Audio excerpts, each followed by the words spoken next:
मैं बताऊंगी मेरी जर्नी गुरुजी के साथ। अगस्त 2018 में मैंने पहली बार गुरुजी के मंदिर में आई, गुरुजी के दर्शन किए। लेकिन उससे बहुत पहले ही मैंने अपनी फैमिली एंड फ्रेंड्स से गुरुजी के बारे में काफ़ी सुना हुआ था, गुरुजी के मिरेकल्स काफ़ी सुने हुए थे, बट फिर भी मेरा इमीडिएट कनेक्शन हुआ नहीं गुरुजी के साथ। It took me some time, but मुझे एक चीज़ पता थी कि मुझे अच्छा बहुत लगता था गुरुजी के पास आना, शब्द सुनना, और उसके लिए मैं हर मंडे, थर्सडे, संडे वेट किया करती थी। और मुझे याद नहीं है कि मैं न्यू जर्सी में हूँ और मैंने कोई ऐसा दिन मिस किया हो कि मैं सत्संग मैंने अटेंड नहीं किया हो, मैं नहीं आई हूँ। तो मुझे इस हद तक अच्छा लगता था। धीरे धीरे धीरे आई थिंक ये जुनून बढ़ता गया और बहुत बहुत बहुत अच्छा लगने लगा। तो पिछले 3.5 साल में ऐसा नहीं हुआ कि सब चीज़ें बहुत अच्छी हुई, फेवर में हुई। कुछ ऐसी चीज़ें भी हुई जो लगा कि ये फेवर में नहीं है, बट पता नहीं क्यों एक विश्वास था कि अगर ऐसा भी कुछ हो रहा है तो उसके पीछे गुरुजी का ही रीज़न है। और ये विश्वास कहाँ से आया मुझे ये भी नहीं पता, किस तरह से ये डेवलप होता चला गया, क्योंकि मैं ऐसी नहीं थी। मैं हमेशा चिंता करने वाली, घबराने वाली, छोटी छोटी बातों में मुझे लगता था कि ऐसा क्यों हो रहा है या मेरे साथ ही ऐसा क्यों हो रहा है, मैं उस टाइप की थी। और ये जादू, ये मिरेकल ही था कि कैसे हुआ मुझे नहीं पता। यहाँ बैठे बैठे शब्द सुनते सुनते, गुरुजी का अमृत रूपी प्रसाद खाते खाते आई थिंक क्या कैसे चेंज होता गया, भगवान में विश्वास बढ़ता चला गया, मैल की परतें आई थिंक उतरने लगी, सब कुछ अच्छा लगने लगा, सब कुछ पॉजिटिव लगने लगा। वो चीज़ें अप्रिशिएट करना आ गया जो लाइफ में थी पर नज़र नहीं आती थी, और वो चीज़ें दिखनी बंद हो गई जो पहले ऐसा लगता था कि शायद होनी चाहिए और नहीं है। तो आई थिंक ये मेरे लिए एक मिरेकल ही है और सबसे बड़ा सत्संग ही है गुरुजी का। अगर मैं ग्राफ देखूं अपनी खुशियों का या सुकून का, शांति का, तो वो बड़ा ही है पिछले 3 साल में, 3.5 साल में, और बढ़ता ही जा रहा है। तो मेरे लिए यही सबसे बड़ा सत्संग है, यही सबसे बड़ा मिरेकल है। ये सब आई थिंक गुरुजी का ही चमत्कार है जो इस तरह से उन्होंने मुझे चेंज किया। उसके अलावा भी मैं देखती हूँ कि छोटे छोटे सत्संग होते हैं जिसमें आई थिंक मुझे ऐसा लगता है गुरुजी अपनी प्रेजेंस दिखाते हैं, और आई थिंक पहले वो प्रेजेंस शायद इग्नोरेंस की वजह से या अननोइंगली नज़र नहीं आती थी।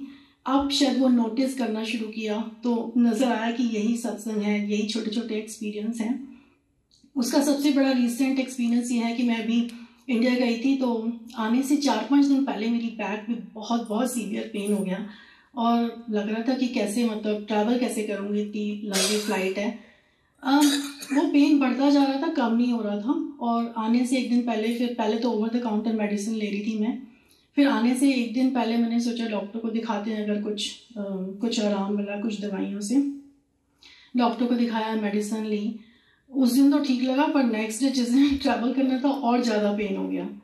पर आई डोंट नो, मुझे डर नहीं लग रहा था, मुझे लग रहा था कि गुरुजी अपने आप देख लेंगे, जो भी होगा देखते हैं क्या होता है। मैंने एक फार्मेसी से बेल्ट जरूर खरीदी बैग में पहनने की, और बस आ गई। जब एयरपोर्ट पे पहुंची तो उस दिन मैंने देखा बड़ा रश है, तो एक अटेंडेंट था, एक बंदा, उससे पूछा मैंने कि आज तो बड़ा रश है, तो ही सेड कि लास्ट 2 डेज से फ़्लाइट कैंसिल हो रही हैं, तो आज इसलिए थोड़ा फ्लाइट में ज़्यादा ही क्राउड है। तो मैं गुरुजी से बोली, मैंने कहा सही है गुरुजी, बहुत ज़्यादा परीक्षा ले रहे हैं लगता है इस बार। मुझे थोड़ी उम्मीद थी कि फ़्लाइट में अगर शायद थोड़ी सी कोई एक आध सीट एक्स्ट्रा हुई तो मुझे मिल जाए, क्या पता। बट मैं हंस रही थी, मैंने कहा लगता है इस बार अच्छे से परीक्षा ले रहे हैं गुरुजी। खैर एनीवे मैं फ़्लाइट में आई, फ़्लाइट वॉज फुल। तो पर मेरी शक्ल से, और आई थिंक मेरी बैक में बेल्ट बंधी हुई थी, तो एयर हॉस्टेस आई, कहती आर यू ओके?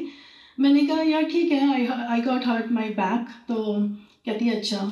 2 मिनट बाद आई, पता नहीं कहाँ से ढूंढ के, उसको एक सीट थी जहाँ पे वो तीन वाली सीट में सिर्फ एक ही पर्सन बैठा हुआ था, तो she told me you can sit over here, and मुझे 2 सीट्स मिल गई। मैंने कहा ये तो गुरुजी का ही चमत्कार है कि इतनी बड़ी फ्लाइट में जो पूरी तरह से बुक है, और आई थिंक वही एक जगह थी जहाँ पर 2 सीटें अवेलेबल थी, तो मुझे वो मिल गई। तो आई थिंक मुझे शायद गुरुजी दिखाना चाह रहे थे कि मैं हूँ, डोंट वरी। तो एक तो ये सत्संग हुआ। दूसरा भी 2 महीने पहले की बात है, मैं आई दरबार में, मैं यहाँ पे बैठी मत्था टेक रही हूँ, और पता नहीं क्या मुझे अपने अंदर से कोई ऐसे इनर वॉइस आई, मैंने कहा क्या गुरुजी आप सत्संग कराएंगे? और मैं उस बात को भूल गई, बोल के अपने डेली सेवा में और शब्द वगैरह सुनने लगे, बिजी हो गई। उसके बाद ये मंत्र जाप के 2 मिनट पहले रोहित अंकल आए, मुझे कहते हैं भारती आंटी सत्संग करोगे? मैंने कहा ठीक है। और मैंने सत्संग किया उस समय, क्योंकि थोड़ा नर्वस हो गई, एकदम से बोल दिया गया, मुझे वो बात ध्यान नहीं रही। बट मुझे लगा बाद में जब सब खत्म हो गया तब मुझे ध्यान आया कि आज तो ऐसा हुआ था। तो आई डोंट नो वो क्या था, पर मुझे लगा कि कुछ तो था जो मैं हमेशा सोचती थी कि जब लोग बोलते हैं कि गुरुजी ने ऐसा बोला या वैसा बोला, तो मैं सोचती थी कि मुझसे तो कभी गुरुजी कोई बात नहीं करते। तो आई थिंक यही तरीका है, ऐसा मैंने उस दिन फील किया।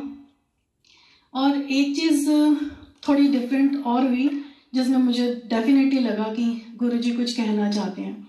तो कोविड से पहले की बात है, जब ओक ट्री टेम्पल पे हम लोग लंगर प्रसाद कर रहे थे, तो मेरे साथ एक आंटी बैठी हुई थी। तो वो कहती हैं कि देखो मेरी रोटी प्रसाद में ओम है। तो मैंने मन में ऐसे मैंने देखा, मैंने मन में बोला कुछ भी लोग ऐसे ही बोलते हैं, पता नहीं कहाँ से नज़र आते हैं हमें, मुझे तो कोई नज़र नहीं आया। मतलब बाकी शायद मेरा वही इग्नोरेंस थी या कुछ भी समझ लीजिए। तो मैंने यही सोचा, मैंने कहा कि पता नहीं कैसे लोग एज्यूम करते हैं या कहाँ से नज़र आ रहा है, मुझे तो कोई नज़र नहीं आया। एनीवे, फिर उसके बाद थर्सडे का दिन था, तो सेवा वगैरह करके हम लोग जनरली लेट पहुँचते थे घर, 11:30 12 समटाइम।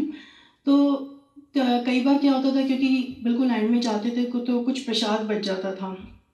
तो उस दिन भी मुझे कुछ रोटी प्रसाद दिया, जिसमें एक फॉइल में थी, मेरे ख्याल से 5-6 रोटी प्रसाद होंगे। तो ऐसा नहीं था कि वो पहली बार हुआ था, उससे पहले भी कई बार हुआ था कि ऐसे कुछ प्रसाद बचा तो हम सेवादारों को दिया कि आप ले जाओ। तो पता नहीं उस दिन क्या हुआ, इतनी लेट नाइट, और मैं हमेशा लाके प्रसाद को घर में फ्रिज में रख देती थी, पर उस दिन कोई शक्ति थी या क्या था, मुझे कोई आइडिया नहीं है। मुझे लगा कि ये खोलूँ मैं, और मतलब वो वाला इंसिडेंट मैं भूल चुकी थी कि जो रोटी प्रसाद में ओम दिख रहा था वो तो बिल्कुल मैं भूल गई थी। मैंने ऐसे ही उसको खोला, फॉइल खोला, एक रोटी प्रसाद हटाया, दूसरा हटाया, तीसरे में इतना क्लियर ओम कि मतलब अगर शायद गुरुजी उतना क्लियर नहीं दिखाते तो मैं फिर बोलती कि नहीं एज्यूम कर रहे हैं। तो मतलब उसमें मुझे लगा कि शायद गुरुजी दिखाना चाहते थे कि तुम्हें ऐसा लगा कि हम ऐसे एज्यूम कर रहे हैं, लोगों को दिख नहीं रहा, पर मैं हूँ, और गुरुजी शायद वही दिखाना चाह रहे थे। तो मेरे हिसाब से वो भी एक सत्संग ही है कि गुरुजी अपनी प्रेजेंस मुझे दिखाना चाह रहे थे। अगर आपको किसी को देखना है तो मैं दिखा दूंगी सत्संग के बाद, बहुत ही क्लियर ओम है, उसमें कोई भी देख सकता है। आई थिंक कोई ब्लाइंड भी देख सकता है कि इतना क्लियर ओम है और वो शायद गुरुजी ने मेरे लिए ही बनवाया था। तो ये छोटी छोटी चीज़ें हैं जिसमें मुझे ऐसा लगा कि गुरुजी की प्रेजेंस है और गुरुजी हमेशा साथ रहती हैं। ये सबसे बड़ा सत्संग है हर रोज का मेरे लिए। गुरुजी से जब भी मैं माथा टेकती हूँ 3 चीज़ें ज़रूर बोलती हूँ कि सबसे पहले बहुत बहुत बहुत शुक्राना कि गुरुजी ने मुझे इस लायक समझा, अपने चरणों से जोड़ा, मुझे बुलाया। हालांकि कभी कभी कंप्लेन भी लगती है इतनी लेट क्यों किया, थोड़ी और जल्दी बुलाया होता। जब मैं यंग जनरेशन को और इन छोटे छोटे बच्चों को देखती हूँ तो मुझे लगता है कि कितनी प्योर सोल हैं ये लोग, जो गुरुजी ने इनको अपने पास इतनी जल्दी बुलाया। और स्पेशली जो बच्चे अभी आ रहे हैं, छोटे छोटे से हैं, तो मुझे लगता है कि ये लोग तो पता नहीं क्या मिरेकल करने वाले हैं इस समाज में, सोसाइटी में। तो उसके लिए तो गुरुजी का बहुत बहुत शुक्राना, उन्होंने बुलाया। दूसरी प्रार्थना हमेशा कि अब बुलाया तो प्लीज़ अब मत दूर करना अपने चरणों से, कहीं भी कैसे भी रखना, बस अपने पास रखना, अपने से जोड़े रखना। और तीसरी, बस हमें सही राह दिखाएं गुरुजी, मुझे, मेरी फैमिली को, मेरे गुरु परिवार को हमेशा सही रास्ता दिखाएं, सही गाइडेंस दें। यही प्रार्थना है मेरी आपसे गुरुजी। शुक्राना।